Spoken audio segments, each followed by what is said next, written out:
Les grands titres de l'actualité, une présentation de Addict Remorquage et Transport et Mécanique, les spécialistes. Maintenant à Montmagny, c'est Addict, 234-34-61. Addict Remorquage et Transport, des professionnels qui peuvent vous aider dans une situation d'enlisement ou simple remorquage. Grâce à ses équipements de haute performance, Addict, c'est aussi le service de transport de tout genre et de mécanique. Maintenant à Montmagny, c'est Addict Remorquage et Transport au 234-3461.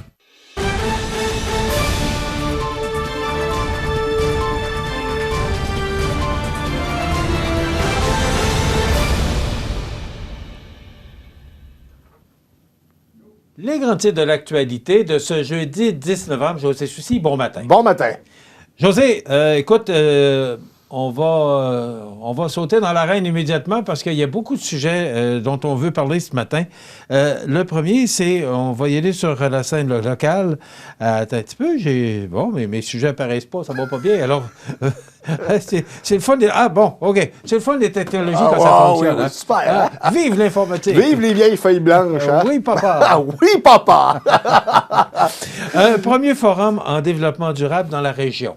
Oui, Michel, c'est quand même une bonne nouvelle parce qu'on parle d'économie circulaire. Qu'est-ce que l'économie circulaire? Concrètement, elle permet aux entreprises de réduire les coûts des intrants, des extrants, d'obtenir de nouvelles sources de profit, d'accéder à de nouveaux marchés, de bénéficier d'une meilleure efficacité, d'optimiser et d'innover tout en améliorant l'image environnementale des organisations. En somme, cette forme d'économie permettrait l'utilisation maximum des ressources d'une entreprise afin de minimiser ses pertes car les déchets produits par la dite entreprise deviendraient de cette manière de ressources pour une autre. Donc, il y a un forum qui va avoir lieu sur cette économie-là et d'autres choses. C'est en lien avec, je te dirais, la nouvelle économie verte, l'événement qui aura lieu le 30 novembre prochain de 8h à 15h à la salle Léandre Boutin du Centre culturel de Cap-Saint-Ignace. Donc, c'est une invitation pour toutes les entreprises qui veulent accéder à cette nouvelle forme de travail. Puis effectivement, Michel, parce que tu sais que ça coûte de plus en plus cher, et si on est capable de réduire les coûts et d'aider d'autres entreprises à bénéficier en réduisant leurs coûts à leur tour, bien, je pense que c'est bon pour tout le monde. C'est ce qu'on appelle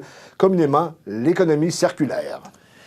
Une excellente saison touristique pour le camping Pointe-aux-Oies et on apprend en même temps que son directeur Raymond Gaudreault qui quitte. Ben oui, Michel, à un moment donné, je pense que ça prend de la relève. Pas parce que le monsieur faisait pas un bon travail, au contraire, il faisait un excellent travail. D'ailleurs, là, malgré une légère baisse de 5 % pour l'année 2022 du nombre de réservations par rapport à 2021, les chiffres dépassent tout de même ceux de 2019, avant la pandémie, c'est quand même bien. C'est particulièrement durant les mois de septembre et d'octobre que la diminution de l'achalandage s'est fait ressentir, Michel. Ben écoute, on félicite Raymond Gaudreault parce qu'il a amené beaucoup de... Tout à fait. De positivisme. Moi, je savais pas ça que les chutes d'eau, les glissades d'eau, c'était son idée, là, mais les glissades d'eau, la goutte d'eau, là, la forme de camping là, spécial. C'est son idée. Donc, des hourtes aussi, là, ce sont des nouveaux équipements là, dont s'est muni le camping Pointe-aux-Oies. Ben, écoute, tout ce qu'on peut faire, c'est féliciter Raymond Gaudreault pour son bon travail. Puis, ça sent la retraite, alors on va lui souhaiter une belle retraite. En passant, on n'a pas entendu parler, José, ça, il faudrait remettre notre journaliste là-dessus, là, concernant le terrain là, qui cherche le bon terme là, pour... l'érosion des berges. Merci. Donc, on n'a pas eu de nouvelles. On a fait un reportage avec Raymond et Guy Thibault là-dessus. Et on n'a pas eu de suivi par rapport, parce qu'on avait parlé avec la députée Proulx à ce moment-là. Ça serait peut-être bon de faire un suivi là-dessus. Peut-être relancer la ville et notre nouveau député, ouais. Parce que semblerait-il qu'on pèle les problèmes par en avant concernant cette problématique-là. Un jour, il va falloir la régler. Ça prend du financement, peut-être du fédéral, du provincial. Je ne me souviens pas là, lequel était le plus apte à donner de l'argent pour régler cette problématique-là. Mais écoute, Michel, je pense que cette problématique-là, comme je le dis, c'est à la longueur du fleuve, là. Je te dirais de Montréal jusqu'en Gaspésie. Donc, il y a beaucoup de choses à faire. Et les deux rives, d'ailleurs, hein? C'est pas juste la rive sud du Saint-Laurent. Il y a la rive nord également, que je présume, qui ont la même problématique. Donc, tu as raison. On va reposer des questions aux personnes concernées. Et la photo parle d'elle-même parce que lorsqu'on regarde la photo, vous voyez le chemin là, qui est à moitié disparu. Mais avant ça, il y avait des arbres vers du côté droit, là. Alors, il y avait des arbres avant ça. Il ne reste plus rien. Donc, on perdait quoi? Il est grand temps. Et Raymond Gaudreault... 5 à 8 pieds, je pense, par année. Hein? Quelque chose de même. Là. On perdait quand même beaucoup de terrain. Et d'ailleurs, la photo, c'était en septembre l'année passée. Là. C'est ça. Alors, Raymond s'est approprié ce dossier-là, puis on n'a pas eu de suivi par rapport à les efforts qui sont faits à ce niveau-là. José, il y a beaucoup de sujets ce matin dont on veut parler parce que ça fait partie de l'actualité. 22 millions de litres d'eau usée dans le fleuve Saint-Laurent par la Ville de Québec. C'est sous la plume de Jean-Luc Lavallée ce matin du Journal de Québec. Et je te dis, la Ville de Québec a déversé plus de 22 millions de litres d'eau contaminée par des matières fécales dans le fleuve Saint-Laurent hier. Un rejet jugé inévitable en raison de travaux d'entretien à la station d'épuration. Ce que je comprends, c'est que c'est arrivé, mais ça va arriver encore parce que c'est des travaux d'entretien. Ces travaux planifiés ont eu lieu entre 1h du matin et 13h, a-t-on annoncé dans un communiqué. Et qu'ensuite, il y a 30 ans, la station de la rue Einstein a dû faire l'objet d'un nettoyage, d'un ajustement des interrupteurs de transfert, ainsi que des disjoncteurs principaux. Moi, José, là, je suis propriétaire d'une résidence d'été sur le bord du fleuve, qui appartenait autrefois à mes parents, là. On a l'obligation, et c'est la MRC qui gère ça par rapport aux eaux usées. Là. Ça prend des fosses septiques et des champs d'épuration et ça finit plus. Là. Et je suis entièrement d'accord avec ça. Et là, moi, on m'oblige à faire ça. Et on oblige tous les riverains à faire ça, alors que la Ville de Québec, et souviens-toi l'an passé, là, ça doit faire 1 an de ça, que c'est la Ville de Montréal qui en avait déversé autant. C'est épouvantable. 22 millions de litres de matière fécale qui ont été jetés dans le fleuve Saint-Laurent. Et ça passe où, José? Ça monte pas à Montréal, là, le fleuve. Ça va pas des Grands Lacs. On sait qu'il descend. Alors... Dans le bas du fleuve, justement. Ça suit. Alors, mais Michel, je ris, mais c'est pas drôle. Je sais que c'est pas drôle, mais Bruno Marchand, là, qui est sur toutes les tribunes pour nous dire que ça nous prend absolument un tramway pour sauver la planète. Puis la Ville de Québec qui procède de la sorte. Oh, on n'a pas le choix, En même temps, ça serait bon que les bottines suivent les babines aussi. Là. Parce que là, ça me fait penser un peu à la crise covidienne. On ne regardait que ça et on oubliait les autres problèmes. Et là, c'est la même chose. On regarde les changements climatiques, les gaz à effet de serre. On n'est que là alors que le reste, on s'en occupe pas. On a une belle preuve ce matin dans le Journal de Québec avec la nouvelle que tu viens de nous parler, Michel. C'est scandaleux. On ne fait rien. José, on ne parle pas. Ça a passé, c'est arrivé hier, ça veut dire que ça a passé probablement dans la journée d'hier. Là, c'est sûr que les gens ne se baignent pas ce temps-ci de l'année, mais quand même, les oies blanches sont là. Tu sais, c'est... Oui, mais les oies blanches... Je le mentionne parce que ça passe en avant de chez nous. Les oies blanches, ça ne vote pas, ça fait qu'il n'y a pas de problème. C'est ça, pareil. Oui. Une bonne nouvelle avant qu'on parle de Donald Trump, parce qu'il faut bien en parler. La signature de l'entente faisant de Chantier Lévis le 3e partenaire de la stratégie nationale de construction navale pourrait être annoncée avant la fin de 2022, a laissé entendre hier le ministre Jean-Yves Duclos. Mais José, écoute bien, là, cette entente permettra au chantier d'avoir accès à des contrats totalisant 10 milliards de dollars jusqu'en 2040. Tu sais qu'il y a beaucoup de gens de Montmagny qui travaillent au chantier des Lévis. Pas juste Montmagny, de la région. C'est une sacrée bonne nouvelle. Il y a des bonnes nouvelles. C'est sous la plume de Diane Tremblay du Journal de Québec. Je tenais à le mentionner parce que c'est une tabarouette de bonnes nouvelles. Parce que c'est des bons salaires là-bas, on s'entend. Et lorsque les gens ont des bons salaires qui reviennent dans la région, bien, ils dépensent avec le salaire qu'ils ont.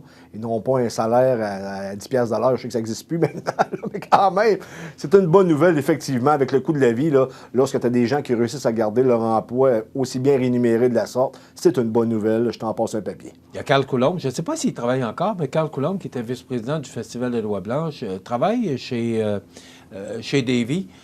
Puis... c'est l'exemple d'une personne qui demeure à Montmagny, mais qui travaille chez Davy. Alors, ça fait travailler du monde de la région, de Lévis, mais aussi en périphérie, dont Montmagny. Alors, c'est digne de mention. Ça pourrait se signer là, incessamment. Si on en parle, c'est parce qu'on est probablement... On va se croiser les doigts. Que la chicane est finie entre le gouvernement fédéral et Davy et les différents chantiers maritimes du Canada. On va se croiser les doigts parce qu'on sait qu'on a eu beaucoup de difficultés avec le chantier Davy, qui était le chantier le moins aimé du gouvernement fédéral jusqu'à un certain point, mais là, ça semble se régler. Tant mieux, là, je connais pas tous les détails, mais si ça fait travailler des gens, que ça va dans cette direction-là, votre journaliste est content. José, un titre ce matin que tu as porté à mon attention, certains complotistes se lèvent contre Éric Duhem. Hein? Oui, absolument. Hein? Oui, parce que Jonathan Trudeau en a parlé ce matin, et je le savais, mais ça m'a donné l'idée d'en parler également. Et la charge est menée par un dénommé Alexis Cossette-Trudel, là, qui est beaucoup dans le complot, là, puis qui est un pro-Trump. Je te résume ça comme ça. Et lui, il estime que Éric Duhem avait des informations pour faire couler le gouvernement Legault. Il ne les a pas sorties et qu'il ne s'est pas manifesté concernant des hypothétiques fraudes en lien avec la dernière élection, alors qu'Éric Duhem lui dit que j'ai aucune preuve de fraude. Si vous avez des preuves, déposez-les. Et ça presse. Moi, j'ai pas de preuves qu'il y a eu fraude. Tu me suis, Michel? Là, il y a beaucoup de complotistes de cette sphère-là qui ont appuyé massivement Éric Duhem. Et là, ils sont contre Éric Duhem, mais ils ne veulent pas quitter le Parti conservateur. Ils veulent l'investir davantage pour sortir Éric Duhem au prochain vote de confiance qui aura lieu possiblement. Ça va être son premier. Est-ce que tu penses qu'il va tenir le fort? Moi, je pense que oui, mais parce que, écoute, Michel, Éric Duhem est un fin stratège. Sauf que lorsqu'il arrive des vents de face comme ça, est-ce qu'il y a les épaules assez larges pour y faire face, justement? C'est la question que je pose ce matin, parce qu'Éric Duhem, je te l'ai déjà dit, c'est une bête politique, mais lorsqu'il arrive une crise de leadership de la sorte, est-ce qu'il a les reins assez solides pour passer au travers? Je suis pas certain, puis j'avance rien, je fais juste te dire ce que je vois de l'extérieur. En même temps, pour les complotistes qui ont été trop mous, il y aurait eu à faire certaines attaques, notamment dans les 2 débats qui ont eu lieu à la télévision nationale. Et il a quand même ménagé M. Legault. Il n'est pas revenu avec les mesures sanitaires, alors que pour les complotistes, on aurait dû mettre dans une emphase beaucoup plus importante là-dessus. Pour le reste, Michel, ça va rester à suivre. Là. Je vais vous en dire davantage dans les prochains jours s'il y a des dénouements concernant ce sujet-là. Mais ça brasse du côté d'Éric Duhem. C'est pas juste le Parti libéral que ça brasse. Visiblement, le PCQ, ça brasse également. Éric Duhem qui a entrepris une tournée régionale, une tournée du Québec pour aller visiter les régions. Il est dans le bout de Bécomo cette semaine. C'était Abitibi. Ou peut-être, parce que je sais qu'Abitibi, mais s'il va à Bécomo... OK. Je savais qu'il était... Il me semble que c'est l'Abitibi. Je sais qu'il était là au début de semaine. Là. OK. Je veux t'entendre là-dessus. Les Républicains étaient en voie hier de prendre le contrôle de la Chambre des représentants avec une mince avance au lendemain d'élections où les démocrates de Joe Biden ont mieux résisté que prévu, affaiblissant du même coup Donald Trump. Est-ce que... Oui et non. Est-ce qu'on peut penser qu'on peut affaiblir Donald Trump? Oui et non, Michel. C'est vrai qu'il n'y a pas eu la vague escomptée, j'en suis extrêmement conscient. En contrepartie, si tu as le contrôle du Congrès et ils sont sur le bord d'avoir le contrôle, où ils l'ont actuellement, là, ils ont le contrôle du Sénat, il y a un sénateur de plus du côté des Républicains que le Parti démocrate.